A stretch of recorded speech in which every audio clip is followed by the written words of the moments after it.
Nani Maritamma welcome back to my vlog. ಇವತ್ತೇನಪ್ಪ ವಿಶೇಷ ಅಂತಂದ್ರೆ ನಾನು ಮತ್ತೆ ನಮ್ಮ ಅಣ್ಣ ಮತ್ತೆ ನಮ್ಮ ಹುಡುಗ ಎಲ್ಲಪ್ಪ ಹೋಯ್ತಿದೀವಿ ಅಂತಂದ್ರೆ ಬಿಡದಿಗೆ ಹೋಯ್ತಿದೀವಿ. ಏನಕ್ಕಪ್ಪ ಅಂತಂದ್ರೆ ಅಲ್ಲಿ ಹೋಗಿ ಹೇಳ್ತೀನಿ ಬನ್ನಿ. 4,000 ಫಾಲೋವರ್ಸ್ ಇದ್ದಾಗ ಹೇಳಿದ್ದೆ ನಾನು ಹೊಸ ಟ್ಯಾಕ್ಟರ್ ತಗೋತೀನಿ, 10,000 ಫಾಲೋವರ್ಸ್ ಕಂಪ್ಲೀಟ್ ಮಾಡ್ಕೊಡಿ ಅಂತ. ಇನ್ನೇನು 10,000 ಫಾಲೋವರ್ಸ್ ಕಂಪ್ಲೀಟ್ ಆಯ್ತೈತೆ ಬತ್ತೈತೆ. ಅದಕ್ಕೋಸ್ಕರ ನಾನು ಟ್ಯಾಕ್ಟರ್ ತಗೊಳ್ಳೋಕ್ಕೋಸ್ಕರ ಬುಕ್ ಮಾಡೋಕ್ಕೋಸ್ಕರ ಬಂದಿದ್ದೀನಿ. ಅವತ್ತೇನು ಮಾತು ಕೊಟ್ಟಿದ್ದೆ ನಾನು 10,000 ಕಂಪ್ಲೀಟ್ ಆದಕ್ಕೆ ಪಕ್ಕ ತಗೋತೀನಿ ಟ್ಯಾಕ್ಟರ್ ಅಂತ. ಅದಕ್ಕೋಸ್ಕರ ಈಗಲೇ ಹೋಗಿ ಬುಕ್ ಮಾಡ್ತಾ ಇದ್ದೀನಿ. ಕೊನೆಗೋ ಟೈಮ್ ಬಂದೇ ಬಿಡ್ತು ತಗೊಳ್ಳೋ ಟೈಮು.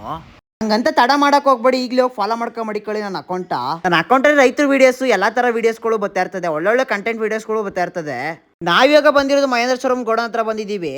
ಈಗ ನಮ್ಮ ಅಣ್ಣ ಓಡಿಸ್ತಿರೋ ಹೊಸದಾಗಿ ಈಗ ಲಾಂಚ್ ಆಗಿರೋ ಟ್ರ್ಯಾಕ್ಟರ್ ಅದು. ಮಹೇಂದ್ರ ಶೋರೂಮ್ ಅಲ್ಲಿ ವೇಡ್ರಲ್ಲಿ ಯಾವ್ದು ಬೆಸ್ಟ್ ಅಂತ ಕಮೆಂಟ್ ಮಾಡ್ರಿ. ಈಗ ಹೊಸದಾಗಿ ಲಾಂಚ್ ಆಗೈತಲ್ಲ ಮತ್ತೆ ಮೊದ್ಲಾಗೆ ಐತ ಸರ್ಪಂಚ್ ವೇಡ್ರಲ್ಲಿ ಯಾವ್ದು ಅಂತ ಬೆಸ್ಟ್ ಅಂತ ಕಮೆಂಟ್ ಮಾಡ್ರಿ. ಮತ್ತೆ ಯಾವ ಟ್ರ್ಯಾಕ್ಟರ್ ಬುಕ್ ಮಾಡ್ಬಿಟ್ಟು ಬಂದೆ ಅಂತ ಗೊತ್ತಾಗಬೇಕಾದ್ರೆ ಈಗಲೇ ಫಾಲೋ ಮಡಿಕೊಳ್ಳಿ ನನ್ನ ಅಕೌಂಟ್ ನಿಮಗೆ ಪಟ್ ಅಂತ ಬರ್ತದೆ. ಮತ್ತೆ ಯಾವತ್ತು ಹೇಳ್ತೀನಿ ಅಂತಂದ್ರೆ ನಾನು ಟ್ರ್ಯಾಕ್ಟರ್ ಯಾವ ಡೆಲಿವರಿ ತಗೋತೀನಿ ಅವತ್ತು ದಿನ ನಿಮಗೆ ಗೊತ್ತಾಯ್ತದೆ ಆ ಟ್ರ್ಯಾಕ್ಟರ್ ತಗೊಂಡೆ ಅಂತ. ಮತ್ತೆ ಯಾಕೆ ಹಿಂಗೆ ಕಾಯ್ತಿದ್ದೀರಾ? ಅವಾಗ 10,000 ಫಾಲೋವರ್ಸ್ ಬೇಗ ಕಂಪ್ಲೀಟ್ ಮಾಡ್ರಿ.